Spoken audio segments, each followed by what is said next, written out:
যে কোনো লড়াইয়ে, যে কোনো রাজনৈতিক প্রকল্পে, যে কোনো তাজদিদের প্রক্রিয়ায় সঠিক পলিসি থাকা, সঠিক স্ট্র্যাটেজি থাকা এবং শত্রুকে সঠিকভাবে চিহ্নিত করা অত্যন্ত গুরুত্বপূর্ণ। এটা ছাড়া কখনো আপনি সফল হতে পারবেন না। এটা জজবা দিয়ে করলে হবে না, এটা আবেগ দিয়ে করলে হবে না, এটা উইশফুল থিঙ্কিং দিয়ে করলে হবে না, অথবা হিকমার নামে সুবিধাবাদের মাধ্যমে এটা করলে হবে না।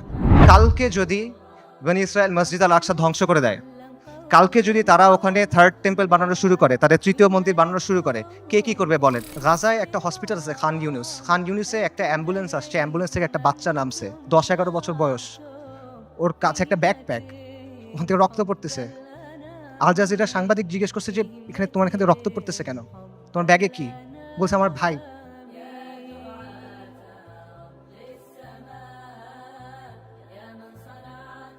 বাচ্চারা, ডাক্তাররা ব্যাগ খুলে দেখছে যে একটা 5 বছর বয়সী বাচ্চার ডেড বডি, পুরা বডি নাই, ছিন্ন বিচ্ছিন্ন বডি।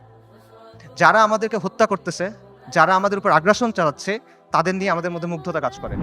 যারা পরাজিত জাতি, তারা সবসময় বিজয়ী জাতির অনুকরণ করে।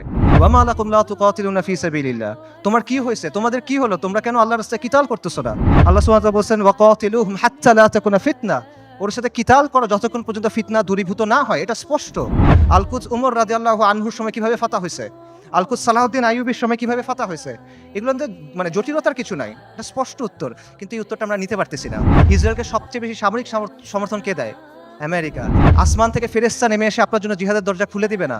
আল্লাহ, আপনি আমাদের কাছ থেকে নেন, যতক্ষণ পর্যন্ত আপনি খুশি না হন আপনি আমাদের কাছ থেকে নেন, আমরা প্রস্তুত আছি। এই কথাটা যখন আমরা বলতে পারবো এবং এই কথার উপর যখন আমরা আমল করতে পারবো, যখন আমরা বলবো ইয়া আল্লাহ আপনি নেন, ততক্ষণ পর্যন্ত নেন যতক্ষণ আপনি সন্তুষ্ট না হন, তারপর আপনি আমাদেরকে আল আকসা দেন, তখন আল-কুদস আপনি মুক্ত করতে পারবেন, আগ পর্যন্ত পাবেন না। বিসমিল্লাহির রহমানির রহিম। ইন্নাল হামদুলিল্লাহ ওয়াসসালাতু ওয়াসসালামু আলা রাসূলিল্লাহ ওয়া আলা আলিহি ওয়া সাহবিহি ওয়া সাল্লামা তাসলিমান কাসীরা। আম্মা বাদ। রাব্বি ইশরাহ লি সাদরি ওয়া ইয়াসসির লি আমরি ওয়াহলুল উকদাতাম মিন লিসানি ইয়াফকাহু কওলি। ওয়া ক্বালা সুবহানাহু ওয়া তাআলা আউযু বিল্লাহি মিনাশ শাইতানির রাজীম। وما لكم لا تقاتلون في سبيل الله والمستضعفين من الرجال والنساء والولدان الذين يقولون ربنا أخرجنا من هذه القرية الظالم أهلها واجعل لنا من لدنك وليا واجعل لنا من لدنك نصيرا الذين آمنوا يقاتلون في سبيل الله والذين كفروا يقاتلون في سبيل الطاغوت فقاتلوا أولياء الشيطان إن كيد الشيطان كان ضعيفا صدق الله العظيم. আমরুল মুমিনিন সাইয়েদনা উমর ইবনুল খাত্তাব রাদিয়াল্লাহু আনহুম আজমাইনের খিলাফতের সময়কার কথা। পারস্যের বিখ্যাত সেনাপতি গভর্নর হুরমুজান মুসলিমদের হাতে বন্দী। তাকে উমর ইবনুল খাত্তাবের সামনে আনা হইল। ওমর রাদিয়াল্লাহু তখন ব্যস্ত, বিভিন্ন জায়গায় তিনি মুসলিম সেনাবাহিনীকে পাঠাচ্ছেন। তিনি হুরমুজানকে প্রশ্ন করলেন যে আমরা মুশরিকদের ভূমিতে অভিযান পাঠাচ্ছি, এ ব্যাপারে তোমার কি মতামত? জবাবে হুরমুজান বলল, এই ভূমি এবং এই ভূমিগুলার অধিবাসীদের অবস্থা হলো একটা পাখির মতো। পাখির 2টা ডানা, 2টা পা, একটা মাথা। একটা ডানা ভেঙে ফেলবেন আর একটা ডানা থাকবে। 2টা ডানা ভেঙে ফেলবেন, পায়ের উপর ভর দিয়ে থাকবে। কিন্তু যদি মাথা কেটে ফেলেন তাহলে আর কোনো কিছু কোনো কাজে আসবে না। মুসলিমদের শত্রুদের অবস্থা হলো, একটা ডানা হলো রোমের ক্রাইসার, রোমের সম্রাট, আরেকটা ডানা হলো পারস্য, 2টা পা আর মাথা হলো খসরু। আপনি যদি খসরুকে আক্রমণ করেন এই পাখি শেষ হয়ে যাবে, আপনি মুসলিমদের বলেন খসরুকে আক্রমণ করতে। ওমর রাদিয়াল্লাহু আনহু এই পরামর্শ গ্রহণ করলেন এবং ইতিহাস সাক্ষী যে এই স্ট্র্যাটেজি সফল হয়। ওমর ইবনুল খাত্তাব রাদিয়াল্লাহু আনহু আজমাইনের খিলাফতের সময় অর্ধেক পৃথিবীর উপর ইসলামী শাসন কায়েম হয়। যে কোনো লড়াইয়ে, যে কোনো রাজনৈতিক প্রকল্পে, যে কোনো তাজদিদের প্রক্রিয়ায় সঠিক পলিসি থাকা, সঠিক স্ট্র্যাটেজি থাকা এবং শত্রুকে সঠিকভাবে চিহ্নিত করা অত্যন্ত গুরুত্বপূর্ণ। এটা ছাড়া কখনো আপনি সফল হতে পারবেন না। এবং এই জিনিসটা করতে হবে বাস্তবতার নিরিখে, শরিয়ার আলোকে এবং নিজের সামর্থ্য অনুসারে। এটা জজবা দিয়ে করলে হবে না, এটা আবেগ দিয়ে করলে হবে না, এটা উইশফুল থিঙ্কিং দিয়ে করলে হবে না, অথবা হিকমার নামে সুবিধাবাদের মাধ্যমে এটা করলে হবে না। আমি মনে করি আজকে যে বিষয়টা নিয়ে আলোচনা, আল কুদসের মুক্তি কোন পথে, সেই আলোচনার ক্ষেত্রে এই বিষয়টা মাথায় রাখা অত্যন্ত গুরুত্বপূর্ণ। এবং আল কুদসের মুক্তি কোন পথে, এই আলোচনাটাও জরুরি। কারণ ওয়ান্স অ্যান্ড ফর অল আমাদের সামনে এটা স্পষ্ট হওয়া জরুরি যে আল কুদস কিভাবে মুক্ত হবে। গত 409 দিন ধরে গাজায় আমাদের মুসলিম ভাই বোনদের হত্যা করা হচ্ছে, তাদের উপর হত্যাযজ্ঞ চলতেছে, তাদের উপর ধ্বংসযজ্ঞ চলতেছে। শিশুদের হত্যা করা হচ্ছে, নারীদের হত্যা করা হচ্ছে, বৃদ্ধদের হত্যা করা হচ্ছে, পুরুষদের তো হত্যা করা হচ্ছেই। তারা মারা যাচ্ছেন বুলেটের আঘাতে, বোমার আঘাতে, ধ্বংসস্তূপের নিচে চাপা পড়ে, শ্বাসরুদ্ধ হয়ে, জ্যান্ত আগুনে পুড়ে, চিকিৎসার অভাবে, ওষুধের অভাবে, অনাহারে, না খেতে পেয়ে। বাসাবাড়ি থেকে শুরু করে হসপিটাল, ইউনিভার্সিটি, রিফিউজি ক্যাম্প, কোনো কিছু বাকি নাই। ইহুদিরা সব জায়গায় হামলা করতেছে। পৃথিবীর top medical journal the Landsat সেটা বলছে যে গাজায় প্রায় 2 লক্ষ মানুষ মারা গেছে, কিন্তু এই সংখ্যাটা নিশ্চিত করা যাচ্ছে না, কারণ লাশগুলো ধ্বংসস্তূপের নিচে চাপা পড়ে আছে। এবং এটা পুরো পৃথিবীর কাছে স্পষ্ট যে ইহুদিরা এখানে একটা গণহত্যা চালাচ্ছে, এথনিক ক্লেন্সিং করতেছে, জাতিগত নিধন এবং জেনোসাইড চালাচ্ছে তারা। খোদ ICJ, international court of justice, তারা বলছে গাজায় যেটা হচ্ছে এটা গণহত্যা হিসেবে কোয়ালিফাই করতে পারে। অ্যান্ড ইয়েট কেউ কিছু করে নাই। এটা সবার চোখের সামনে হচ্ছে, এটা কোনো পাথরের নিচে হচ্ছে না, কোনো গর্তের ভিতরে হচ্ছে না, কোনো অন্ধকার কোনায় হচ্ছে না। এটাকে বলা হচ্ছে the world's most televised genocide. এটা লাইভ স্ট্রিমিং হচ্ছে, আপনি চোখের সামনে দেখছেন কি হচ্ছে, আপনি লাইভ আপডেট পাচ্ছে, বাকি কেউ কিছু করে নাই। আন্তর্জাতিক আইন, মানবাধিকার, আন্তর্জাতিক সম্প্রদায়, জাতিসংঘ কেউ কিছু করে নাই, তারা এখানে নিষ্ক্রিয় দর্শক।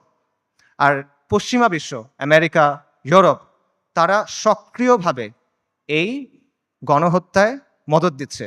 তারা ইসরায়েলকে অস্ত্র দিচ্ছে, তারা ইসরায়েলকে ফিনান্সিয়ালি হেল্প করতেছে, এবং তারা ইসরায়েলকে কূটনৈতিকভাবে হেল্প করতেছে।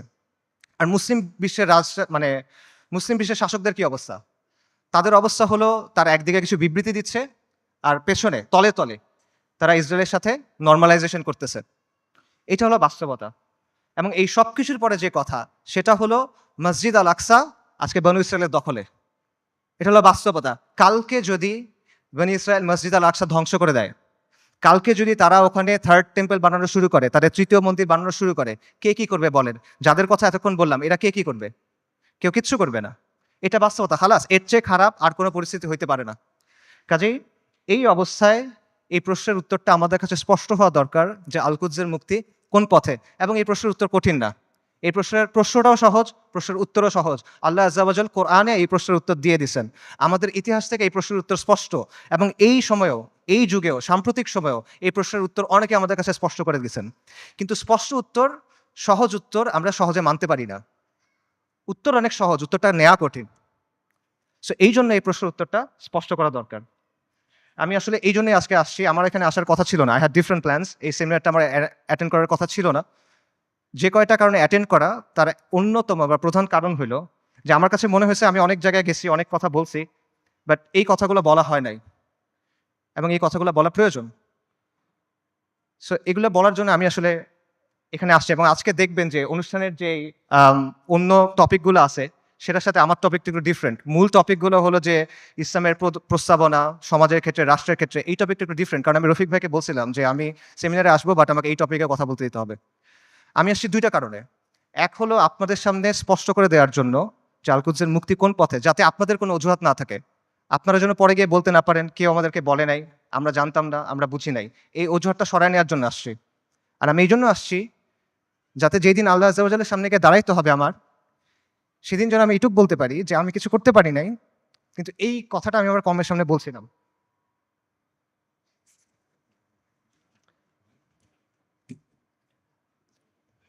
আল কুদসের মুক্তি কোন পথে, এই আলোচনাটা ঢুকার আগে কয়েকটা বিষয় একটু ক্লিয়ার করা দরকার।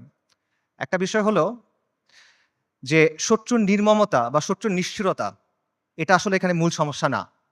কারণ এর চেয়েও নির্মম, এর চেয়েও নিষ্ঠুর ঘটনা আমাদের ইতিহাসে ঘটছে, এই উম্মার সাথেই ঘটছে।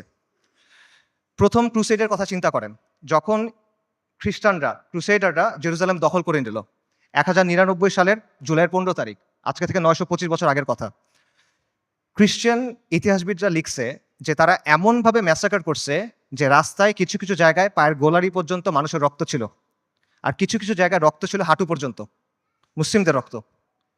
এবং তারা জেরুজালেম পর্যন্ত যাওয়ার সময় যতগুলো শহর পার হয়েছে প্রত্যেকটা শহরে ম্যাসাকার করছে, রেপ করছে, লুট করছে, আর্সন করছে, আগুন লাগাই দিছে। এবং এখানেই শেষ না, তারা ক্যানিবালিজম করছে। ক্যানিবালিজম বুঝেন? মানুষের মাংস খাওয়া।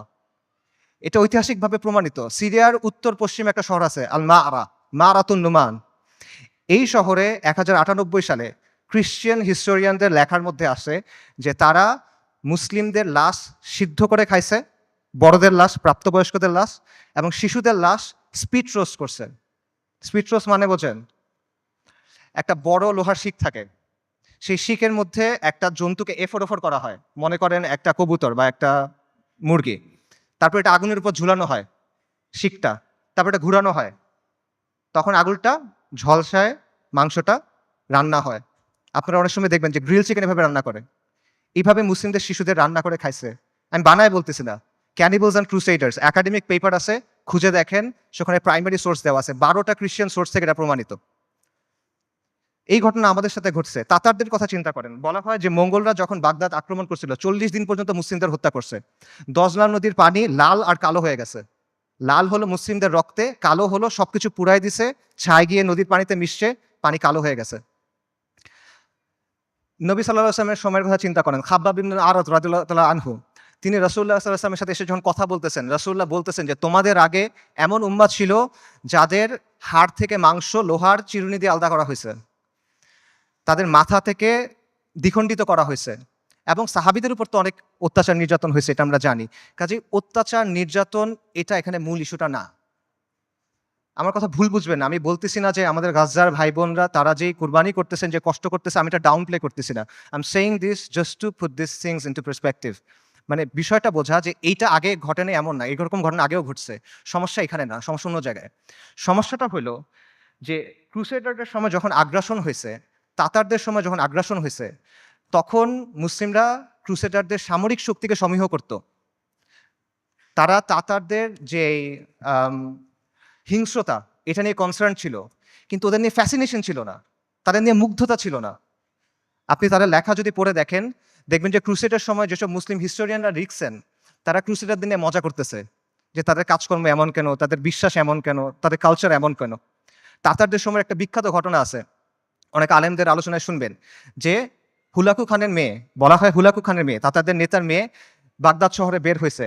সে একজন আলেমকে দেখছে, তাকে গিয়ে প্রশ্ন করতেছে, এই তোমাদের কোরআনে না লেখা আছে আল্লাহ তোমাদের বিজয়ী করবেন, আল্লাহ তোমাদের কর্তৃত্ব দিবেন, তোমরা সম্মানিত হবা? আর এটা কোরআন তো ভুল, কারণ আমরা তোমাদের উপরে কর্তৃত্ব করতেছি, তোমরা আমাদের অধীনস্থ। তখন সেই আলেম বলছেন যে রাখাল যখন ভেড়া নিয়ে যায়, তখন সাথে কিছু কুকুর নিয়ে যায়, গার্ড ডগস। কেন নেয়? কারণ ভেড়া যখন পাল থেকে বের হয়ে যায়, তখন কুকুর ছেড়ে দিতে হয়। কুকুরের ধাওয়া খেয়ে ভেড়াগুলো আবার পালে ফেরত আসে। তোমরা তাচাররা হলো এই কুকুর। আল্লাহ তোমাদেরকে পাঠাইছেন কারণ আমরা দিন থেকে সরে গেছি। তোমাদের ধাওয়া খেয়ে আমরা দিনের দিকে যখন ফিরবো, তখন যিনি তোমাদের ছাড়ছেন তিনি তোমাদের আবার বেঁধে ফেলবেন। সুবহানাল্লাহ। আন্ডারস্ট্যান্ডিংটা খুব ক্লিয়ার।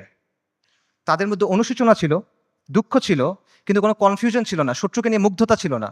তারা এটা ক্লিয়ার ছিল যে আমরা দিন থেকে সরছি, এই জন্য আজকে আমাদের এই অবস্থা, আমাদের দিনে ফেরত আসতে হবে। কিন্তু আমাদের আজকের কি অবস্থা?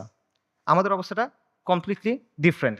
যারা আমাদেরকে হত্যা করতেছে, যারা আমাদের উপর আগ্রাসন চালাচ্ছে, তাদের নিয়ে আমাদের মধ্যে মুগ্ধতা কাজ করে, তাদের নিয়ে আমাদের মধ্যে ফ্যাসিনেশন কাজ করে, এবং আমরা মনে করি যে আমরা আরো বেশি করে কুফারের মতো হইতে হবে, আমাদের কুফারের অনুকরণ করতে হবে, তাহলে মনে হয় আমরা জিততে পারবো, তাহলে মনে হয় আমাদের দুরবস্থা যাবে। এবং আমরা মনে করি যে কুফারের যে তন্ত্রমন্ত্র আছে, কুফারের যে বাদ মতবাদ আছে, এগুলোর মাধ্যমে মনে হয় দিনের খেদমত হবে। আমরা এটা চিন্তা করতেছি। এগুলো কেন হচ্ছে?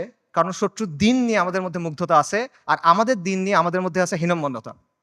ইবনু খালদুন একটা কথা বলছেন যে the vanquished always imitates the victor. যারা পরাজিত জাতি তারা সবসময় বিজয়ী জাতির অনুকরণ করে। এক্স্যাক্টলি সেম জিনিসটা এখানে হচ্ছে। ক্রুসেডের সময়, মঙ্গলদের আগ্রাসনের সময় আমরা সামরিক এবং রাজনৈতিকভাবে পরাজিত ছিলাম, কিন্তু আদর্শিকভাবে পরাজিত ছিলাম না। এখন আমরা সামরিক, রাজনৈতিকভাবে পরাজিত, আমরা আদর্শিকভাবে পরাজিত, আমরা মনস্তাত্ত্বিকভাবে পরাজিত। এই কারণে সহজ যে উত্তর, সহজ যে সমাধান, এটা আমরা গ্রহণ করতে পারি না। আল-কুদসের মুক্তি কোন পথে হবে? আল-কুদসের মুক্তি হবে জিহাদের মাধ্যমে, কিতালের মাধ্যমে, তরবারির ধারালো অগ্রভাগ দিয়ে আল-কুদস মুক্ত হবে, আর কোনো কিছু দিয়ে হবে না। আল্লাহ আযজা ওয়া জাল কোরআনে বলছেন আল-কুদসের জন্য আপনার করণীয় কি?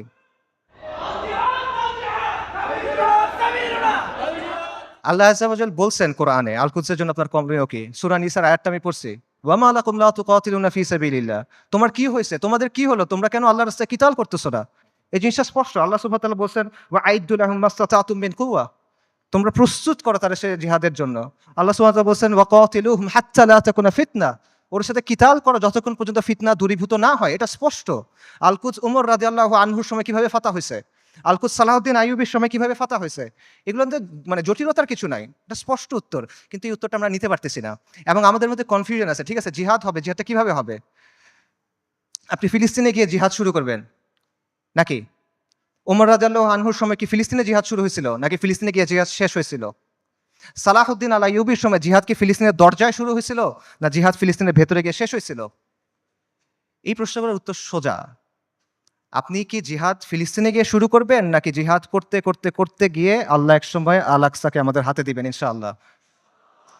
এই প্রশ্নগুলোর উত্তর সোজা, কিন্তু আবারও ওই সহজ উত্তরটা আমরা নিতে পারি না। কারণ এই যে আমাদের পরাজিত মানসিকতা, এটা আমাদের আচ্ছন্ন করে রাখছে। এটার বাইরে আমরা বের হইতে পারতেছি না। আমাদের চিন্তার মধ্যে কিছু জট লেগে আছে। যখনই আমরা ক্লিয়ারলি একটা জায়গায় যেতে চাচ্ছি, ওই জটগুলোর জন্য আমরা কনক্লুশনে পৌঁছাতে পারতেছি না। সুফিদের একটা কথা আছে যে আপনি যখন কোনো গ্লাসে বিশুদ্ধ পানি দিবেন, তার আগে ওই গ্লাস থেকে ময়লা ফেলে দিতে হবে। সো আপনি যদি ঠিক অ্যান্সারটা দিবেন, তার আগে ভুল অ্যান্সারটা সরায় নিতে হবে। এজন্য আমি মূল অ্যান্সারে যাচ্ছি, তার আগে অল্প কিছু বিষয় কভার করি। আমাদের মাথায় কিছু জট লেগে আছে, সেই জটগুলো ক্লিয়ার করার চেষ্টা করি। প্রথম যে জটটা খুলতে হবে সেটা হলো, আল কুদসের ইস্যুর নিয়মতান্ত্রিক কোনো সমাধান নাই। এটার কোনো অনুমোদিত সমাধান নাই। এটার কোনো বৈধ সমাধান নাই। বর্তমান বিশ্ব ব্যবস্থার অধীনে যতগুলো নিয়মতান্ত্রিক পথ আছে, যতগুলো বৈধ পথ আছে, যতগুলো অনুমোদিত পথ আছে, এগুলোর কোনোটা দিয়ে ফিলিস্তিন মুক্ত হবে না। আর যেই পথে ফিলিস্তিন মুক্ত হবে, আল কুদস মুক্ত হবে, এটা কোনোদিনও এই বিশ্ব ব্যবস্থায় বৈধ পথ হবে না। এটা কখনো তারা মেনে নিবে না। এটা সবসময় তাদের চোখে অপরাধ থাকবে। এটা সবসময় তাদের চোখে অবৈধ থাকবে এবং এটা সবসময় তাদের চোখে সন্ত্রাস হিসেবে গণ্য হবে। এটা হলো রিয়ালিটি।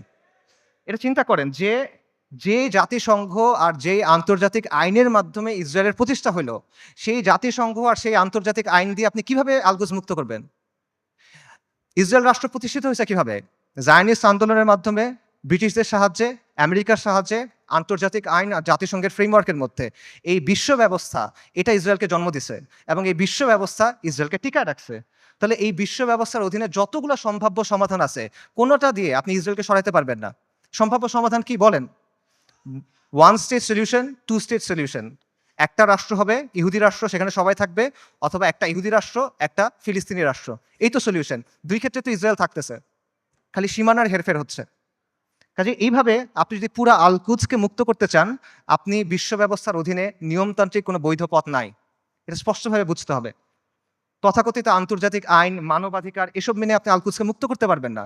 এগুলো হলো আপনার জন্য বাধ্যতামূলক, ওদের জন্য অপশনাল। ইসরায়েল কতগুলো মানবাধিকার ভঙ্গ করছে, ইসরায়েল কতগুলো আন্তর্জাতিক আইন ভঙ্গ করছে, আমেরিকা ইরাক আর সিরিয়াতে কি করছে, ফ্রান্স এখন আফ্রিকাতে কি করতেছে, ইভেন জাতিসংঘের যে শান্তিরক্ষা বাহিনী, এর আগে সুদান, হাইতি, লাইবেরিয়া, কঙ্গো এসব জায়গায় গিয়ে সাধারণ মানুষকে রেপ করতেছে। এগুলো মানবাধিকার লঙ্ঘন না? আন্তর্জাতিক আইনের ভঙ্গ হয় না এখানে? কার কি হয়েছে? কিচ্ছু হয় নাই। এটা ওরা বানাবে, আপনি মানবেন। এটা ওরা মানার জন্য না। আপনি এগুলো বিশ্বাস করে বসে আছেন, লাভ নাই। এগুলো হলো, এগুলো দিয়ে ওরা আপনার হাত দুই পেছনে বেঁধে রাখবে, তারপর ইসরায়েল এসে আপনাকে জবাহ করবে। এরা আমাদেরকে নারী অধিকারের কথা বলবে, শিশু অধিকারের কথা বলবে, মানবাধিকারের কথা বলবে, পর্দার সমালোচনা করবে, নিকাবের সমালোচনা করবে, শরিয়ার সমালোচনা করবে। তারপর আমাদের বইয়ের মধ্যে এলজিবিটি ঢুকাবে। কিন্তু যখন লিটারেলি হাজার হাজার নারী, শিশু, বৃদ্ধ মারা যাচ্ছে, জেনোসাইড হচ্ছে, এথনিক ক্লেন্সিং হচ্ছে, তখন এরা এসে কি বলবে? Israel has the right to defend itself, we must condemn Hamas. এই তো অবস্থা। এটা হলো আন্তর্জাতিক আইন এবং মানবাধিকারের অবস্থা। আমেরিকাতে একজন বিখ্যাত দায়ী ছিলেন, মালিকা শাহবাজ, ম্যালকম এক্স, এই নামে চিনবেন অনেকে। ওনার একটা কথা আছে, খুব বিখ্যাত কথা, এবং আমি মনে করি এই কথাটা আমাদের সবার বোঝা উচিত। উনি বলছেন, we want freedom by any means necessary, we want justice by any means necessary, we will strike at injustice by any means necessary. অর্থাৎ মুক্তির জন্য, মর্যাদার জন্য, সম্মানের জন্য, অন্যায় বন্ধ করার জন্য যা যা করা প্রয়োজন তা সবই করতে হবে। সহজ। ম্যালকম এক্স আফ্রিকান আমেরিকান ছিলেন, পশ্চিমা বিশ্বের বাস্তবতা উনি খুব কাছ থেকে দেখছেন, এবং ওনার মধ্যে হীনমন্যতা ছিল না, জাতে ওঠার টেন্ডেন্সি ছিল না। ওনার এই চিন্তা ছিল না যে আমার কৈফিয়ত দিতে হবে, তাই উনি সহজ কথাটা সহজে বলে দিয়েছেন। তো এই কথাটা আপনারা বুঝতে হবে, যদি আপনি মুক্তি চান, যদি আপনি মাথা উঁচু করে বাঁচতে চান, তাহলে you have to get it by any means necessary. এটা মাথার মধ্যে গেঁথে নেন, এটা মনের মধ্যে খোদাই করে নেন যে আন্তর্জাতিক আইন, জাতিসংঘ, মানবাধিকার এগুলা মেনে কিয়ামত পর্যন্ত আপনি আল আকসাকে মুক্ত করতে পারবেন না। এটা অনেকে বুঝবেন, ঠিক আছে, জাতিসংঘ দিয়ে আল আকসা মুক্ত হবে না, তাহলে মুক্ত হবে কিভাবে? অনেকগুলো মুসলিম দেশ আছে, এই মুসলিম দেশগুলোকে আমাদের সামাজিক অর্থনৈতিকভাবে শক্তিশালী করতে হবে, সামরিকভাবে শক্তিশালী করতে হবে, তাহলে মনে হয় কোনো এক সময় আল-কুদস মুক্ত হয়ে যাবে। না, এভাবেও হবে না। এরকম রাষ্ট্র যেগুলো আছে গত 1 বছরে তারা কি করছে বলেন? এরকম কিছু রাষ্ট্রের নাম বলেন। ইউএই, কাতার, সৌদি আরেবিয়া, তুরস্ক, এরা এই রাস্তাতেই আছে, তাই না? আচ্ছা, তারা কি করছে বলেন? সর্বপ্রথম যে রাষ্ট্র ইসরায়েলের সাথে নরমালাইজেশন করছে, প্রথম যে রাষ্ট্রগুলো করছে তার মধ্যে একটা হলো ইউএই। ইসরায়েলকে সবচেয়ে বেশি অস্ত্র সাপ্লাই দেয় আমেরিকা। সেই অস্ত্র ইসরায়েলে পৌঁছায় কিভাবে? যে রুটগুলো ব্যবহার হয়ে পৌঁছায় তার একটা হলো কাতারে। গাজায় যে অস্ত্র দিয়ে আপনার ভাই বোনকে হত্যা করা হচ্ছে, সেই অস্ত্র এসে প্রথমে পৌঁছাচ্ছে কাতারে। সৌদি আরব কি করতেছে? একদিকে পেছনে নরমালাইজেশনের চেষ্টা করতেছে, আরেকদিকে মরুভূমির মধ্যে কনসার্ট হচ্ছে। ইসরায়েলের চ্যানেল 13 একটা প্রতিবেদন আছে, সেখানে বলা হয়েছে যে যখন লোহিত সাগরে ব্লকেট দিল হুথিরা, ইয়েমেনের হুথিরা যখন লোহিত সাগরে ব্লকেট দিল, তখন ইসরায়েলে কার্গো গেছে কিভাবে? দুবাই, জর্ডান এবং সৌদি আরবের মধ্য দিয়ে। আর যারা এগুলোর বিরুদ্ধে কথা বলার মতো মানুষ, সেই হকপন্থী ওলেমায়ে কেরাম, শত শত ওলেমায়ে কেরাম গত 7-8 বছর ধরে তাদের জেলে। আর তুরস্কের কথা আপনি বলবেন, মানে তুরস্কের অনেক রেটরিক আছে, অনেক কথা তুরস্কের বিরুদ্ধে বললে অনেকে মন খারাপ করেন। আমাকে বলেন যে তুরস্কের বাস্তবতা কি? তুরস্ক কি করছে আমাকে বলেন। তুরস্কের বাস্তবতা হলো তুরস্ক নেটো সদস্য। তুরস্কের বাস্তবতা হলো তুরস্কের মিলিটারি আইডিএফ এর সাথে জয়েন্ট মিলিটারি এক্সারসাইজ করে। সো আপনি যদি মনে করেন যে এইটার মাধ্যমে হবে, এটা আসলে অবাস্তব চিন্তা ভাবনা। এই রাষ্ট্রগুলো, এই শাসনগুলো আন্তর্জাতিক বিশ্ব ব্যবস্থার অংশ, এগুলোর সাথে আপোষ করে তারা টিকে থাকে। এবং আধুনিক মুসলিম রাষ্ট্রগুলো, তথাকথিত মুসলিম রাষ্ট্রগুলোর যে শাসন ব্যবস্থা, এটা হলো ঔপনিবেশিক শাসন ব্যবস্থার ধারাবাহিকতা। আমাদের এখানে ইসলামী শাসন ছিল, ফিরিঙ্গিরা এসে তাদের শাসন ব্যবস্থা চাপাই দিছে, এখন এই রাষ্ট্র এবং এই শাসকরা সেটাই কন্টিনিউ করতেছে। এটা হলো রিয়ালিটি। কাজে বিশ্ব ব্যবস্থা যদি দুর্বল হয়, এই শাসকদের মস্তক কেঁপে উঠবে। এবং বিশেষ করে আরবের যে রাজতন্ত্রগুলো আছে বা মনার্কিগুলো আছে, তারা ক্ষমতায় আছে এবং টিকে আছে প্রথমে ব্রিটেনের সাথে আপোষ করার মাধ্যমে, এখন আমেরিকার সাথে আপোষ করার মাধ্যমে। এগুলো বাস্তবতা, এই বাস্তবতা অস্বীকার করার কোনো সুযোগ নেই। এগুলো ঐতিহাসিকভাবে প্রমাণিত সত্য কথা। কাজেই এরা কখনোই এমন কোনো কাজ করবে না যেটা এই বিশ্ব ব্যবস্থার বিরুদ্ধে চায়। তারা যদি আন্তরিকভাবে চায়ও, তাহলে তারা এটা করতে পারবে না। তারা অ্যাট বেস্ট এটা ম্যানেজ করতে পারবে, এবং এটি তারা চেষ্টা করে ম্যানেজ করা, যে 2 লক্ষ মানুষ মারা গেছে, আমরা একটা বিবৃতি দিব, এইটুকুই তারা করবে। এইটাই ম্যানেজ করার চেষ্টা করবে তারা। কাজেই এটা সত্য, মুসলিমদেরকে অর্থনৈতিকভাবে শক্তিশালী হতে হবে, রাজনৈতিকভাবে শক্তিশালী হতে হবে, সামরিকভাবে শক্তিশালী হতে হবে, কোনো প্রশ্ন নাই। কিন্তু পরাধীন অবস্থায় না। আমরা মনে করি আমরা স্বাধীন হয়েছি, আমরা স্বাধীন হই নাই, আমরা এখনো পরাধীন অবস্থায় আছি। পরাধীন অবস্থায় আপনার জিডিপি যত হোক, আপনার রাস্তা যত সুন্দর হোক, আপনার দেশে যত স্কাইস্ক্রেপার থাকুক, ইট ডাজন্ট ম্যাটার। আপনি পরাধীন, ওই টাকা আপনার হাতে নাই, ওই অস্ত্র আপনার হাতে নাই, ওই শক্তি আপনার হাতে নাই। সো এই বিষয়টা বুঝতে হবে যে আপনি আগে মুক্ত হইতে হবে, তারপরে এই শক্তি। এবং এখানে আরেকটা পজিশন আছে, অনেকে যেটা মনে করেন যে ঠিক আছে, জাতিসংঘ দিয়ে হবে না, মুসলিম রাষ্ট্র দিয়ে হবে না, কিন্তু মুসলিম সেনাবাহিনীগুলো দিয়ে হবে। এই সেনাবাহিনীগুলো, বিশেষ করে আরবের যে সেনাবাহিনীগুলো আছে, ফিলিস্তিনের কাছাকাছি যে সেনাবাহিনীগুলো আছে, এরা হয়তোবা সাহায্য করবে। এবং আপনারা দেখবেন যে যখনই এই ম্যাসাকারগুলো হয়, ইসরায়েল তো পিরিয়ডিক্যালি এটা করে, কিছুদিন পরপরই এটা হয়, তখনই এরকম হ্যাশট্যাগ থাকে, যেমন আর্মিস টু আল আকসা, যে আর্মিগুলাকে আল আকসাকে মুক্ত করবে। এটা অবাস্তব চিন্তা ভাই। আমি আপনাকে ইয়েমেনের তাগুত আলী আবদুল্লাহ সালের একটা কথা বলি। আলী আবদুল্লাহ সালে একবার বলছে একটা সাক্ষাৎকারে যে এইসব আর্মির কাজ হলো মানুষকে দমন করা। যদি জনগণ আমার বিরুদ্ধে বিদ্রোহ করে, আমি আর্মি দিয়ে জনগণকে দমন করব। এর বাইরে এদের আর কোনো কাজ নাই, এটা শোর জন্য। জনগণকে রক্ষা করা এই সেনাবাহিনীর কাজ না। এটা হলো আলী আবদুল্লাহ সালের কথা। সে একটা মিথ্যাবাদী, কিন্তু সে এখানে সত্য বলছে। এটি হলো বাস্তবতা। আপনি দেখেন যে এই আর্মিগুলোকে প্রশিক্ষণ দেওয়া হয়েছে, অস্ত্র দেওয়া হয়েছে, অর্থায়ন করেছে কেন?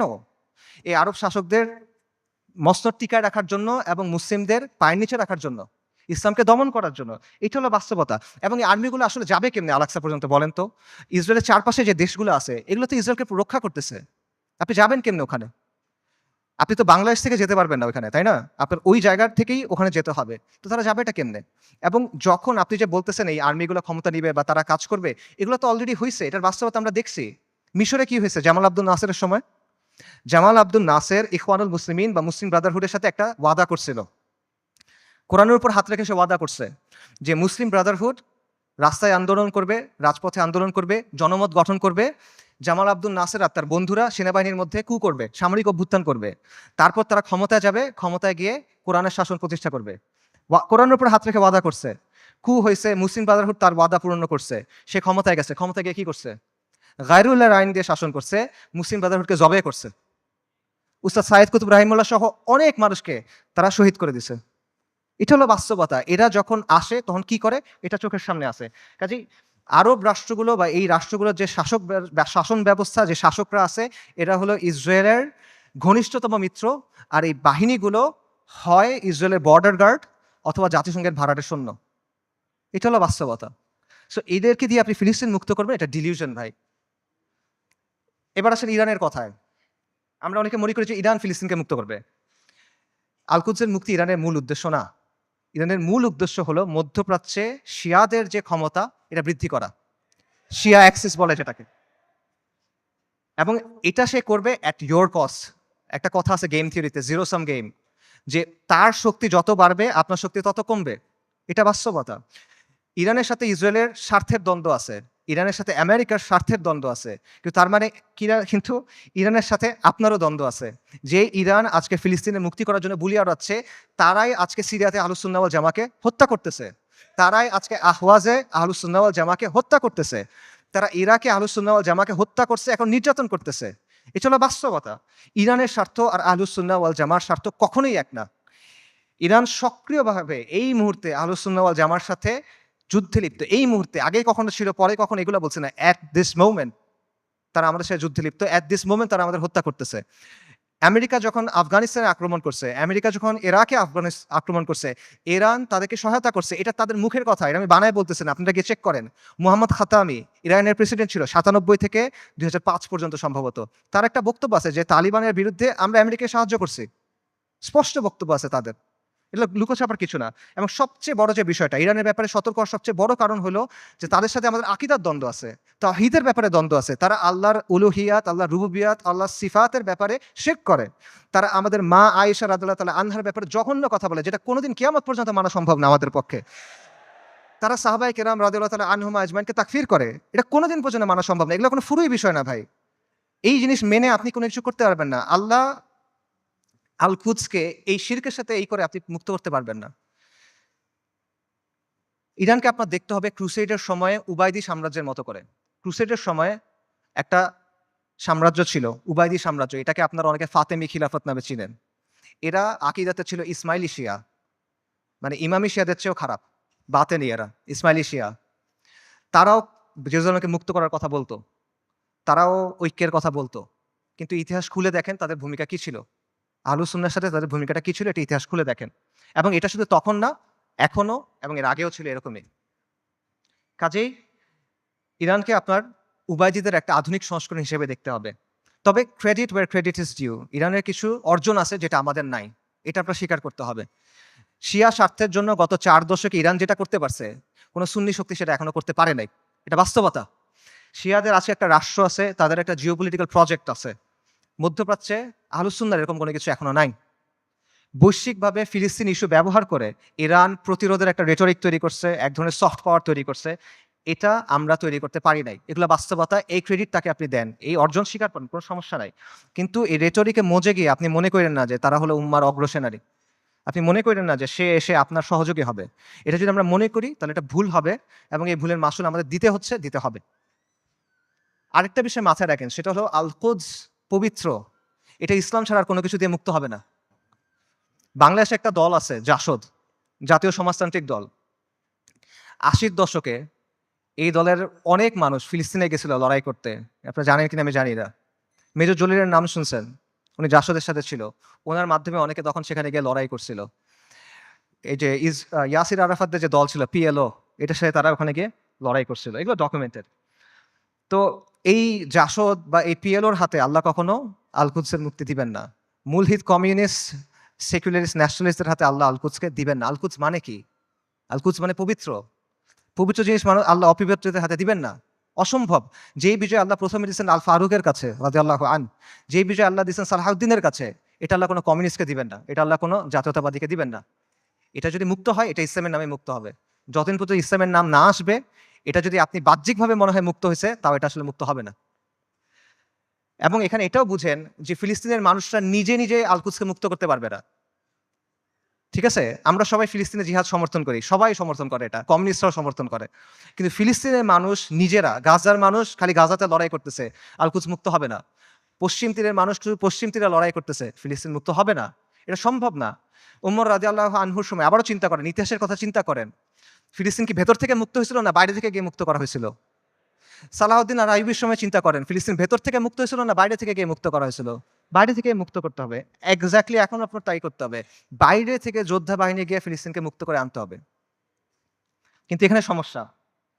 সমস্যাটা হলো যে বাইরে থেকে যে যারা যাবে তারা যাবেটা কিভাবে? ইসরায়েল একটা ৪-৫ লেয়ারের সিকিউরিটি কমপ্লেক্সের ভেতরে বসে আছে। সহজ করে বলি, ইসরায়েল যেতে হলে আপনার ৪টা বা ৫টা পাহাড় টপকাইতে হবে। এভাবে চিন্তা করেন, মনে করেন আফ্রিকার কোনো অঞ্চলে আপনি টাইম মেশিনে করে সালাউদ্দিন আল আইয়ুবী এবং নুরুদ্দিন জিঙ্গি রাহিমাহুমুল্লাহ তাদেরকে নিয়ে আসলেন, তাদের বাহিনীকে নিয়ে আসলেন, তাদেরকে অত্যাধুনিক অস্ত্র দিলেন এবং তাদের একটা মিশন দিলেন, তোমাদের কাজ হলো আবার জেরুজালেম মুক্ত করো, আগে একবার করছিলে আবার করো। তারা যদি এই কাজটা করতে চায় তাদেরকে কে বাধা দিবে চিন্তা করেন। প্রথমে ওইখানকার তথাকথিত মুসলিম শাসক বাধা দিবে, তাদের বাহিনী বাধা দিবে, সেই শাসকদের কিছু অনুগত নামধারী আলেম থাকবে, তারা বাধা দিবে, তারা বলবে এরা খারিজি, তারা বলবে এরা তাকফিরি, তারা বলবে এরা উগ্র, তারা বলবে এরা বাঘি। এগুলো বলে অনেকে মাইন্ড করেন, এগুলো বাস্তবতা। আপনারা ভিডিও দেখেন, মিশরের এক বিখ্যাত মুফতি, নাম বললে সবাই চিনবেন, এই বিখ্যাত মুফতি বলছে যে অক্টোবর ৭ তারিখ যে আক্রমণ করা হয়েছে এটা খারিজিদের মতো আক্রমণ হয়েছে, এবং এটা যাদের সামনে বলছে সেই তরুণরা তাকে ভয়ঙ্কর অ্যাগ্রেসিভ একটা স্লোগান দিছে, তখন গালি দিছে বেসিক্যালি, আমি বলতে চাচ্ছি না, আপনাকে ইউটিউবে খুঁজে দেখেন। এগুলো বাস্তবতা। প্রথমে ওই শাসকরা এবং তার বাহিনীরা তাদেরকে বাধা দিবে, তারপর তাদের অনুগত নামধারী আলেমরা, হকপন্থী আলেম অবশ্যই না, নামধারী আলেমরা বাধা দিবে। তারপর কি হবে? তারপর আন্তর্জাতিক বিশ্ব আসবে, এসে স্যাংশন দেওয়ার চেষ্টা করবে, নিন্দা প্রস্তাব জানাবে। তারপর যদি কোনোভাবে তারা আগাইতে পারে, তাদের গিয়ে মোকাবেলা করতে হবে কাদের সাথে? ইসরায়েলকে ঘিরে রাখা আরব দেশগুলা এবং সেগুলোর শাসক এবং সেগুলোর সেনাবাহিনীর সাথে। এগুলো যদি আপনি ক্রস করেন, তখন আপনার লড়াই করতে হবে আমেরিকার সাথে। তারপর আপনি ইসরায়েলের সাথে ফাইট করতে পারবেন, তার আগে না। এটা হলো বাস্তবতা। আজকে যদি কোনো সুন্নি রাজনৈতিক শক্তি তৈরি হয়, মনে করেন উত্তর পূর্ব আফ্রিকাতে কোনো সুন্নি দল ইসলামী ইমারত কায়েম করলো, তারা এখন আল-কুদস পর্যন্ত যাইতে চায়, তাদেরকে এই ৪-৫টা পাহাড় টপকায় ওখানে যেতে হবে। কাজেই আল-কুদসের মুক্তির যে ইস্যু, এটা কোনো নির্দিষ্ট অঞ্চলের ইস্যু না, এটা কোনো লোকাল ইস্যু না, এটা একটা গ্লোবাল ইস্যু। এটার সম্পর্ক পুরো বিশ্ব ব্যবস্থার সাথে। এবং আপনি চিন্তা করে দেখেন যে ইসরায়েল রাষ্ট্র অস্তিত্ব আসলো কিভাবে? ১৯৪৭ সালে যখন দ্বিতীয় বিশ্বযুদ্ধ শেষ হইল, যখন মিত্রবাহিনী যুদ্ধে জিতলো, যখন আমেরিকার নেতৃত্বে নতুন বিশ্ব ব্যবস্থা তৈরি হলো, তখন ইসরায়েল রাষ্ট্রের জন্ম হয়েছে। কাজেই যেই আল-কুদস দখল হওয়ার সাথে ইসরায়েল রাষ্ট্র প্রতিষ্ঠিত হওয়ার সাথে সম্পর্ক এই বিশ্ব ব্যবস্থার। কাজে আপনি যদি আল-কুদসকে মুক্ত করতে চান, আপনি যদি ইসরায়েলের মোকাবেলা করতে চান, এই বিশ্ব ব্যবস্থাকে আপনার পরাজিত করতে হবে। এর সহজ কোনো উপায় নেই আসলে। আর যখন আপনি বিশ্ব ব্যবস্থাকে চেঞ্জ করতে যাবেন, ওটা কিরকম হবে? এটাকে একটা নিট অ্যান্ড ক্লিন প্রক্রিয়া হবে? সহজ প্রক্রিয়া হবে? না, একটা রক্তাক্ত প্রক্রিয়া হবে, ব্রুটাল প্রক্রিয়া হবে। পরিবর্তন যত বেশি হয়, সেটা তত বেশি প্রক্রিয়াটা, পদ্ধতিটা তত বেশি রুক্ষ হয়, তত বেশি কঠিন হয়। এটা হলো বাস্তবতা। পৃথিবীর ইতিহাসে কোনো পলিটিক্যাল সিস্টেমের পরিবর্তন শান্তিপূর্ণভাবে হয় নাই। পলিটিক্যাল সিস্টেম, আপনি একটা ওয়ার্ল্ড সিস্টেমের কথা বলতেছেন, ওয়ার্ল্ড অর্ডারের কথা বলতেছেন, এটা শান্তিপূর্ণভাবে হবে না। কিন্তু আমরা এভাবেই চিন্তা করি। আমি চিন্তা করি আমার চাকরি ঠিক থাকবে, আমার ক্যারিয়ার ঠিক থাকবে, আমার স্ট্যান্ডার্ড অফ লিভিং ঠিক থাকবে, সব কিছু ঠিক থাকবে, জিডিপি ঠিক থাকবে, আমার দেশের ইনকাম পার ক্যাপিটা ঠিক থাকবে, মাঝখান দিয়ে আল-কুদস মুক্ত হয়ে যাবে। এভাবে হবে না। আপনার আমাদের সবাইকে কুরবানি করতে হবে। এটা সস্তা কিছু না ভাই। এটা আপনি সেকুলার ইতিহাস দেখেন, ওয়াহির আলোকে দেখেন, আকলের দিক দিয়ে দেখেন, বাস্তবতার আলোকে দেখেন, আপনি এভাবে মুক্ত করতে পারবেন না। এই পুরা বিশ্ব ব্যবস্থার পরিবর্তনের সাথে এটা জড়িত। আমি সামারি করি। আমি অনেকগুলা না, না, না, না বললাম। সেই না গুলা সামারি করি। বর্তমান বিশ্ব ব্যবস্থার অনুমোদিত কোনো পথে আল-কুদস মুক্ত হবে না। জাতিসংঘ, আন্তর্জাতিক আইন, মানবাধিকার এগুলা দিয়ে আল-কুদস মুক্ত হবে না। মুসলিম বিশ্বের শাসক এবং তাদের অধীনস্থ যে সেনাবাহিনী, এদেরকে দিয়ে আল-কুদস মুক্ত হবে না। ইরানের যে অক্ষ, এটার মাধ্যমে আল-কুদস মুক্ত হবে না। আল-কুদসের অধিবাসীরা একা একা নিজেরা চেষ্টা করে ভেতর থেকে আল-কুদসকে মুক্ত করতে পারবে না। তাকে অবশ্যই বাইরে থেকে হেল্প করতে হবে। কিন্তু বাইরে থেকে কেউ যদি হেল্প করতে যায়, তারা ৪ থেকে ৫টা পাহাড় ডিঙায় যেতে হবে। কাজেই ফিলিস্তিনের মুক্তির বিষয়টা এই বিশ্ব ব্যবস্থার পরিবর্তন করা বা বিশ্ব ব্যবস্থাকে দুর্বল করার সাথে সম্পর্কিত। আল-কুদসকে মুক্ত করতে হলে অবশ্যই এই বিশ্ব ব্যবস্থাকে দুর্বল হইতে হবে। নইলে এটা সম্ভব না। ইল্লা মাশাআল্লাহ। এবং অবধারিতভাবে এই ক্ষেত্রে আপনার অরাজকতা, অস্থিতিশীলতা এবং রক্তক্ষয়ী একটা প্রক্রিয়ার মধ্যে যেতে হবে। এগুলো হলো বাস্তবতা। তাহলে আল কুদসের মুক্তি কিভাবে, সমাধান কিভাবে? আমি বলছি আল কুদসের মুক্তি কিতালের মাধ্যমে, জিহাদের মাধ্যমে। এটা আপনারাও জানতেন অনেকে। আজকে এখানে আসার আগে আপনারা অনেকেই এটা মনে করতেন যে হ্যাঁ, জিহাদের মাধ্যমে আল কুদস মুক্ত হবে। শুধু আপনারা না, যেই ছেলেটা মদ খায়, যে মেয়েটা বয়ফ্রেন্ড নিয়ে ঘুরে, সেও দেখেন মনে করে যে আল কুদস যুদ্ধের মাধ্যমে মুক্তি হবে। আমেরিকার যে কমিউনিস্টরা আছে, যে এলজিবিটি অ্যাক্টিভিস্টরা আছে, এদের মধ্যে অনেকে মনে করে আল কুদস যুদ্ধ ছাড়া মুক্ত হবে না। আপনারা দেখবেন যে ওদের অনেকে স্লোগান দেয়, from the river to the sea Palestine will be free. তারা এটা বলে। তারা মনে করে ৭ই অক্টোবরের অ্যাটাককে তারা প্রশংসা করে। তারা মনে করে এটা হলো ডিকলোনাইজেশন হচ্ছে। ডিকলোনাইজেশনের সবচেয়ে ভালো রূপ এটা। তো তার বুঝ আর আপনার বুঝে তফাৎ কি? তফাৎটা হইলো যে আপনি মনে করছেন যুদ্ধ দিয়ে মুক্ত হবে। আপনার কাছে উত্তরটা আছে, আপনার কাছে গন্তব্যটা আছে। কিন্তু গন্তব্য পর্যন্ত কিভাবে যাবেন এটা আপনি জানেন না। আপনি একটা অঙ্কের উত্তরটা আপনি মুখস্থ জানেন বা কেউ আপনাকে বলে দিছে, আপনি এটা লিখছেন, কিন্তু আপনি অঙ্কটা মিলায় আনতে পারতেছেন না। এটা হলো সমস্যাটা। সো এই কথাগুলো এতক্ষণ আমি যেটা বললাম, যে আমি যে বললাম এভাবে হবে না, এভাবে হবে না, এভাবে হবে না, এটার বলার কারণটা হলো ওই চিন্তার জটগুলো খুলে দেওয়া। যাতে করে আপনার চিন্তাটা স্পষ্ট হয়। আল কুদসকে মুক্ত করতে হলে অবশ্যই জিহাদ করতে হবে এবং এটা একটা উম্মা কেন্দ্রিক প্রচেষ্টা হইতে হবে। এটা কোনো নির্দিষ্ট এক জায়গায় করে আপনি করতে পারবেন না। জিহাদটা শুরু ফিলিস্তিনে হবে না, এটা শেষটা ফিলিস্তিনে গিয়ে হবে। ইতিহাসে এভাবেই বারবার হয়েছে। ওমর ইবনুল খাত্তাবের সময় কি হয়েছিল চিন্তা করেন। সালাহউদ্দিন আল আইয়ুবের সময় কি হয়েছিল চিন্তা করেন। শুরুটা কখনোই ফিলিস্তিনে হয় নাই, শেষটা ফিলিস্তিনে গিয়ে হয়েছে। এবং এই জন্য প্রথমে মুসলিম মেজরিটি দেশগুলো আছে সেগুলোকে আপনার স্বাধীন করতে হবে। সেকুলার সিস্টেম থেকে বের হয়ে সেখানে ইসলামী শরিয়া আনতে হবে। We must replace this tyrannical puppets with man of God. মুত্তাকিদের দিয়ে ওই জায়গায় ইসলামী শরিয়া আনতে হবে, তা না হলে আপনি মুক্ত করতে পারবেন না। এটা হলো বাস্তবতা। এবং এই পরিবর্তনটা এটা একটা বৈপ্লবিক পরিবর্তন। এটা ব্যালট বক্স দিয়ে আসবে না, এটা কোনোদিনও ব্যালট বক্সে দিয়ে আসবে না। অনেক চেষ্টা করা হয়েছে, আসবে না। সেটা আফগানিস্তানে যেভাবে আসবে, সব জায়গায় এভাবে আসবে, এটা জরুরি না। স্থান, কাল, পাত্র, প্রেক্ষাপট ভেদে পরিবর্তন আসতে পারে, কিন্তু পরিবর্তনটা বৈপ্লবিক হইতে হবে। এটা আপোষের কোনো পরিবর্তন হইলে হবে না। এবং মূল বিষয়টা সিম্পল। কিছু ভূখণ্ডের উপর আহলুস সুন্নাহ ওয়াল জামাত তামকিন লাগবে, শাসন কর্তৃত্ব লাগবে। তারপর সেই ভূখণ্ডগুলোকে ঘাঁটি হিসেবে ব্যবহার করে আপনাকে সামরিক শক্তি তৈরি করতে হবে। তারপর ধাপে ধাপে জিহাদের মাধ্যমে আল কুদসকে মুক্ত করতে পারবেন। এটা হলো অ্যান্সার। এবং এই তামকিন অর্জনের কাজটা সব মুসলিম ভূখণ্ডে আপনি একসাথে করতে পারবেন না, কারণ সব মুসলিম ভূখণ্ডের অবস্থা এক না। আপনি চিন্তা করেন, বাংলাদেশে ইসলামী ইমারত হওয়া আর সিরিয়াতে ইসলামী ইমারত হওয়া কখনো একরকম না। বাংলাদেশ আর ইসরায়েলের মধ্যে বা আল কুদসের মধ্যে 6টা দেশ আছে: Jordan, Iraq, Iran, Afghanistan, Pakistan এবং মোদির ভারত। আনরিয়েলিস্টিক, আপনি ওখান থেকে কোনো যেতে পারবেন না। কিন্তু সিরিয়ার সাথে ডিরেক্ট বর্ডার আছে। কাজেই এই বাস্তবতা বুঝতে হবে যে কোন জায়গায় ফোকাস করতে হবে, কোনভাবে কাজ করতে হবে। তবে মূল সমাধান ওই জায়গাতেই, যেটা আমি আবারও বলতেছি, আল কুদসের নিকটবর্তী মুসলিম ভূখণ্ডে তামকিন অর্জন করতে হবে, শাসন কর্তৃত্ব অর্জন করতে হবে। তারপর সেগুলোকে কেন্দ্র হিসেবে ব্যবহার করে সামরিক শক্তি বৃদ্ধি করতে হবে। তারপর ধাপে ধাপে জিহাদের মাধ্যমে আল আকসার দরজায় গিয়ে পৌঁছাতে হবে। এটা আপনাদের অনেকের কাছে মনে হতে পারে যে ফ্যান্টাসি, আপনাদের অনেকের কাছে মনে হতে পারে যে এটা অনেক কঠিন একটা সলিউশন, কিন্তু এটাই সবচেয়ে প্র্যাগম্যাটিক সলিউশন। এবং এটার উদাহরণ ইতিহাস থেকে আছে। আমি আবারও বলতেছি, ওমর রাদিয়াল্লাহু আনহুর সময় চিন্তা করেন কিভাবে মুসলিমরা আল আকসা মুক্ত করছিল। প্রথমে মদিনার উপরে শাসন কর্তৃত্ব, তামকিন, তারপর জাজিরাতুল আরবের উপরে, তারপর সিরিয়ার কিছু অঞ্চলে, তারপর আল আকসায়। সালাউদ্দিন আইয়ুবীর সময় কিভাবে হয়েছে, সিরিয়ার কিছু অঞ্চলে, তারপর মিশরে, তারপর আল আকসায়। এভাবেই হয়েছে। এবং আপনি যদি বলেন যে এটা তো ঠিক আছে অনেক আগে হয়েছে, বর্তমান সময়ে এভাবে হবে কিনা, বর্তমান সময়েও হবে। আপনার সামনে উদাহরণ আছে। ইরানের কথা চিন্তা করেন।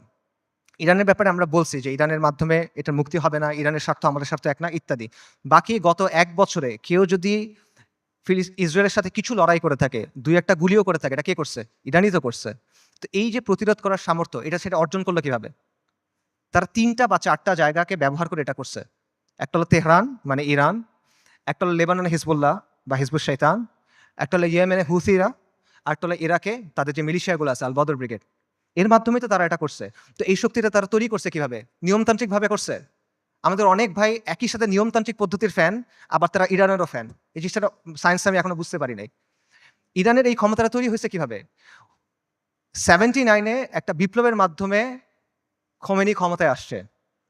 তারপর 80-র দশকে তারা লেবাননে গিয়ে আইআরজিসি, যেটা ইসলামিক রেভলিউশনারি গার্ড কর্পস, ঠিক আছে, ইরানের যেটা, তারা গিয়ে লেবাননের যে শিয়া ফ্যাকশনগুলো ছিল সেগুলোকে একত্রিত করছে, তাদেরকে প্রশিক্ষণ দিছে, তাদেরকে ট্রেনিং দিছে। এইটা পরবর্তী থেকে হিজবুল্লাহতে পরিণত হয়েছে। এবং হিজবুল্লাহ কি কোনো নিয়মতান্ত্রিক দল? এটা একটা ডেজিগনেটেড টেররিস্ট অর্গানাইজেশন। খুঁজে দেখেন ইয়েমেনে হুথিরা কিভাবে তৈরি হয়েছে। হুথিদেরকে গিয়ে অর্থ দিছে, প্রশিক্ষণ দিছে, অস্ত্র দিছে কারা? ইরান। হুথিরা কি ডেজিগনেটেড টেররিস্ট দল? সো এই বাস্তবতা আপনার চোখের সামনে আছে, এবং এটা কোনোটা কিন্তু নিয়মতান্ত্রিক মাধ্যমে হয় নাই। এরা শক্তির মাধ্যমে ক্ষমতায় আসছে, শক্তির মাধ্যমে জায়গা করে দিছে, এবং নিজেদের পলিটিক্যাল এজেন্ডা দিয়ে তারা করছে। আমি বলতেছি না রাফিদারের মাধ্যমে ফিলিস্তিন মুক্ত হবে, আমি আবারও ক্লিয়ার করতেছি। আমি জাস্ট আপনাদের এক্সাম্পল দিচ্ছি যে কীভাবে বর্তমান সময়েও এই প্রসেস কাজ করে, কীভাবে তামকিন অর্জনের পরে ধাপে ধাপে আপনি শক্তি অর্জন করতে পারবেন এবং এর প্রতিরোধ করার ক্যাপাসিটি অর্জন করতে পারবেন। এবং এটার আরও অনেক উদাহরণ আছে। বিশ্ব ব্যবস্থাকে চ্যালেঞ্জ করে কিউবা টিকে নাই, বিশ্ব ব্যবস্থাকে চ্যালেঞ্জ করে নর্থ কোরিয়া টিকে নাই, ল্যাটিন আমেরিকার বিভিন্ন রেজিম বিভিন্ন সময় টিকে ছিল না। উদাহরণ শিয়ারদের কাছ থেকে নেওয়ার দরকার নাই, আপনি পারস্য বিজেতা উমর ইবনুল খাত্তাবের কাছ থেকে উদাহরণ নেন, আপনি আহলুস সুন্নাহ ওয়াল জামার গর্ব নুরুদ্দিন সিংহি, সালাউদ্দিন আইয়ুবির কাছ থেকে উদাহরণ নেন, সমস্যা নাই তো। তারা সবাই কি করছে দেখেন, যেই কথাটা আমি বলছি তারা সবাই এটাই করছে। তারা প্রথমে একটা জায়গায় তামকিন অর্জন করছেন, শাসন কর্তৃত্ব অর্জন করছেন, তারপর সামরিক শক্তি বৃদ্ধি করছেন, তারপর ধাপে ধাপে আল কুদস পর্যন্ত গেছেন জিহাদ করতে করতে। এটার বাইরে আর কোনো প্র্যাগম্যাটিক সলিউশন নাই। এটাই সবচেয়ে বাস্তবসম্মত পদ্ধতি, এটাই সবচেয়ে টাইম টেস্টেড পদ্ধতি, এটা হিস্টোরিক্যালি প্রুভেন পদ্ধতি, এটা শরিয়া সম্মত পদ্ধতি, এটা আকল সম্মত পদ্ধতি। এটা কঠিন পদ্ধতি, এটা রুক্ষ পদ্ধতি, বিপদ সংকুল পদ্ধতি, কোনো ডাউট নাই, এটা সহজ পথ না। কিন্তু সহজ পথ নেওয়ার নাম তো ভাই বাস্তববাদী হওয়া না। বাস্তববাদী হলো যেটা করা প্রয়োজন সেটা করা।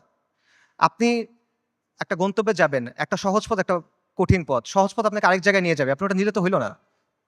সো আমরা কিন্তু বাস্তববাদিতার নামে অতীতে অনেক পদ্ধতি গ্রহণ করছি, এখনো করে যাচ্ছি।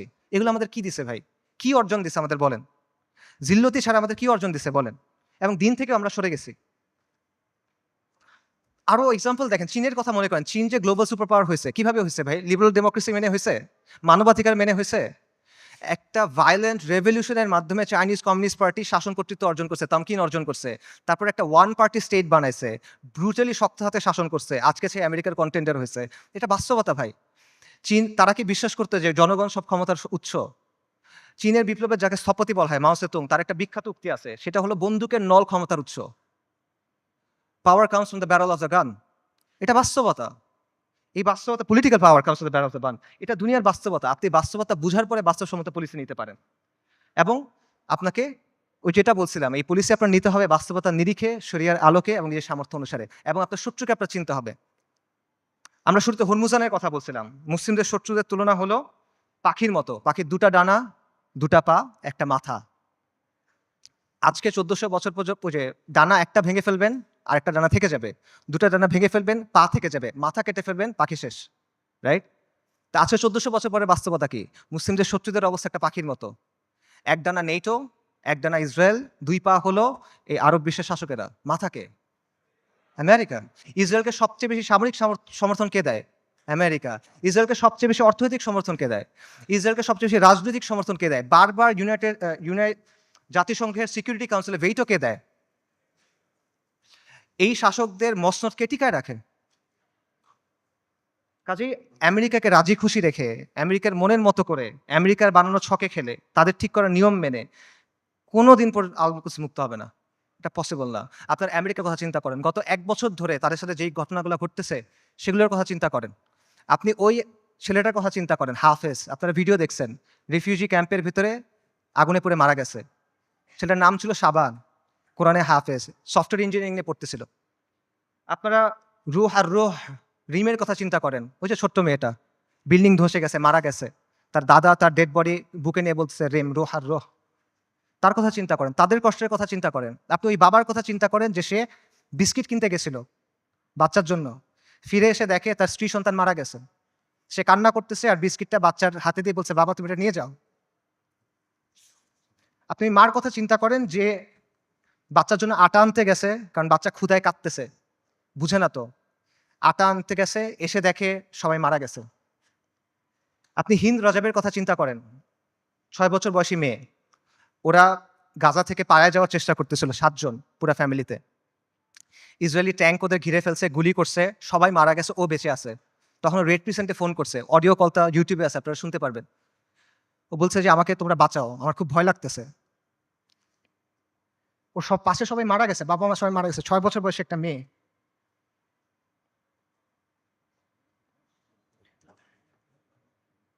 এবং শেষ পর্যন্ত 12 দিন পরে ওর ডেড বডি যখন পাওয়া গেছে, দেখা গেছে ওর পুরো ফ্যামিলির ডেড বডি, আর ওর আশেপাশে যে প্যারামেডিকগুলা ওকে বাঁচাতে আসছিল তারাও মারা গেছে, তাদেরকে মেরে ফেলছে ইসরায়েলিরা। ওই ৩ বোনের কথা চিন্তা করেন। ৩ বোন ৩ টা ছবি। ১ম ছবিটা হলো যুদ্ধের আগে। ৩ বোন সেলফি তুলছে, হাসি খুশি। পরের ছবিটা হলো যুদ্ধের সময়। ২ বোন, পেছনে ধ্বংসস্তূপ। ১ বোন মারা গেছে। পরের ছবি ১ বোন, তার হাতে একটা বড় পলিথিন। গার্বেজ ডিসপোজাল ব্যাগ আছে না? কালো রঙের বড় পলিথিন। ওরকম বড় পলিথিন। পলিথিনে কি? তার বোনের ডেড বডি। পুরা বডি নাই, ছিন্ন-বিচ্ছিন্ন হয়ে গেছে ওই ডেড বডি।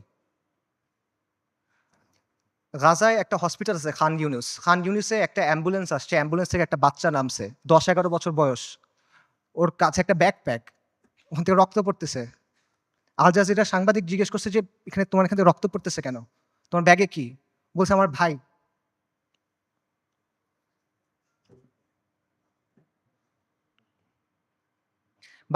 ডাক্তাররা ব্যাগ খুলে দেখছে যে একটা ৫ বছর বয়সী বাচ্চার ডেড বডি, পুরা বডি নাই, ছিন্ন-বিচ্ছিন্ন বডি।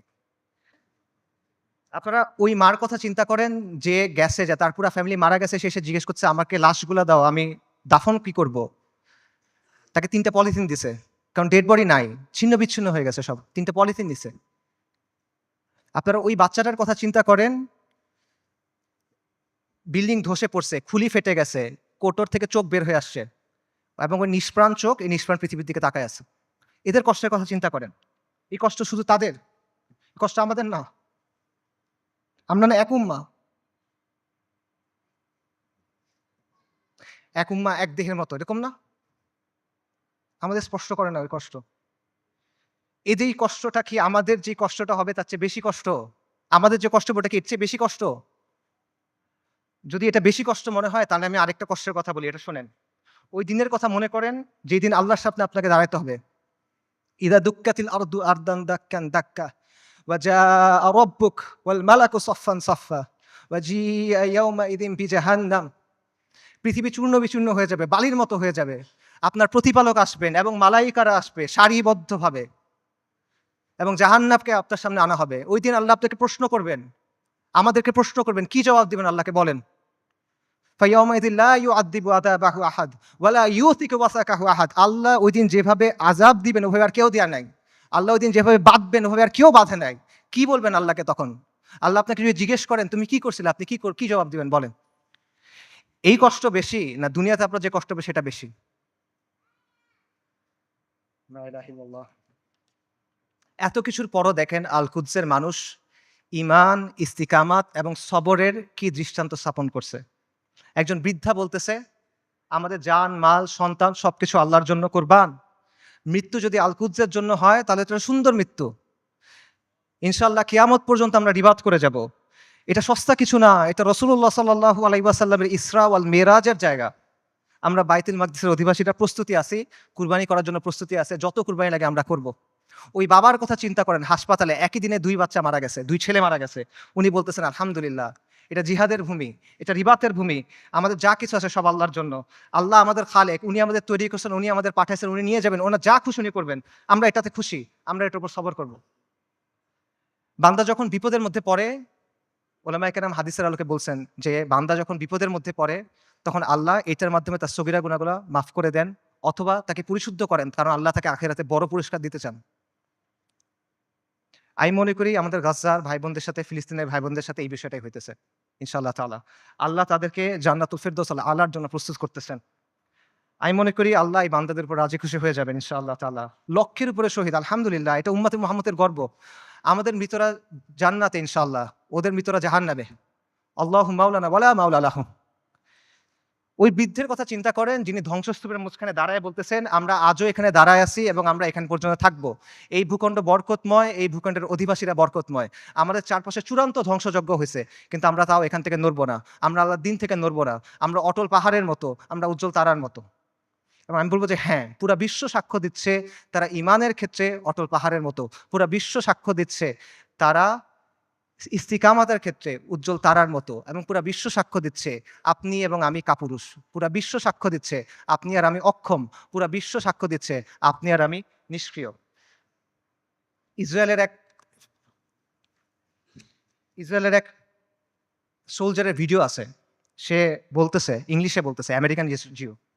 সে বলতেছে আমরা গাজাকে পরিষ্কার করতেছি, আমরা গাজাকে প্রস্তুত করতেছি, কারণ আমাদের রাজা আসবে, আমাদের মাসিহ আসবে, আমরা তাকে মুকুট পরানোর জন্য প্রস্তুত হচ্ছি, আমরা তৃতীয় মন্দির বানানোর জন্য প্রস্তুত হচ্ছি। তাদের মাসিহকে আল মাসিহ আদ-দাজ্জাল।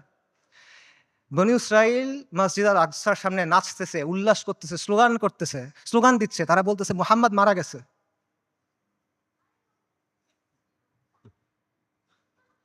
আল্লাহুম্মা সাল্লি ওয়া সাল্লিম আলা নবিয়িনা মুহাম্মদ।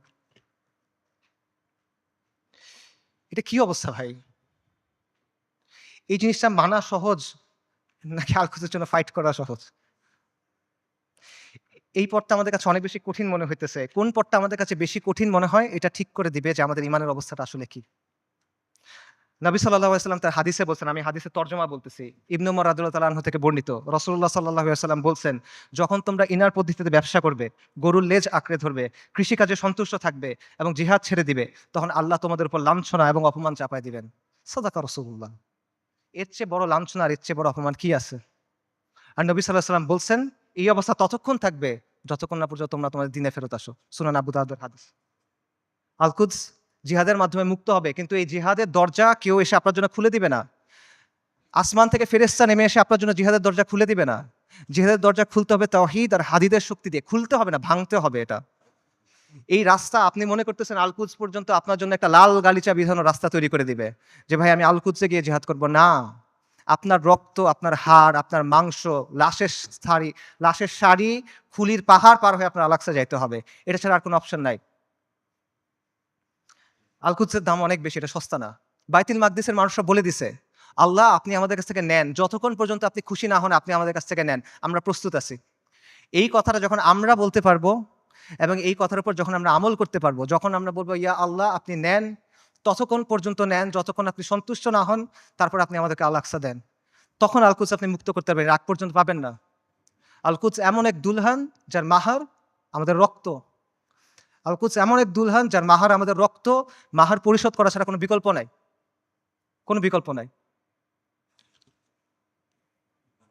আল্লাহ আযজা ওয়া জাল্লা আল-কুদসকে মুক্ত করার প্রক্রিয়ায় শামিল হওয়ার তৌফিক দান করেন। আল্লাহ আমাদের তৌফিক দান করেন আল-কুদসকে মুক্ত করার। আল্লাহ আমাদের দুনিয়ার ভালোবাসার মৃত্যুকে অপছন্দ করার অসুখ থেকে মুক্ত করে দেন।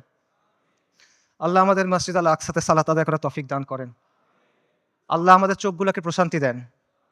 আল্লাহ আমাদেরকে খাইবারের মতো একটা দিন দেখান। আল্লাহ আমাদের বনু কুরাইযার মতো একটা দিন দেখান। আল্লাহ আমাদেরকে বনু কুরাইযার মতো একটা দিন দেখান। আল্লাহ আমাদের ক্ষমা করে দেন। আল্লাহ আমাদের মাফ করে দেন। আল্লাহ আমাদের নিফাক দূর করে দেন। আল্লাহ আমাদের নিষ্ক্রিয়তা দূর করে দেন। আল্লাহুম্মা মানসুরুল মুজাহিদিন ফি ফিলিস্তিন। আল্লাহুম্মা মানসুরুল মুজাহিদিন ফি গাজ্জা। আল্লাহুম্মা মানসুরুল মুজাহিদিন ফি বিলাদিশ শাম। আল্লাহুম্মা মানসুরুল মুজাহিদিন ফিল ইয়ামান। আল্লাহুম্মা মানসুরুল মুজাহিদিন ফিস সোমাল। আল্লাহুম্মা মানসুরুল মুজাহিদিন ফি কুল্লি মাকান। আল্লাহুম্মা রযুকনি শাহাদাতান ফি সাবিলিক। আল্লাহুম্মা রযুকনি শাহাদাতান ফি সাবিলিক।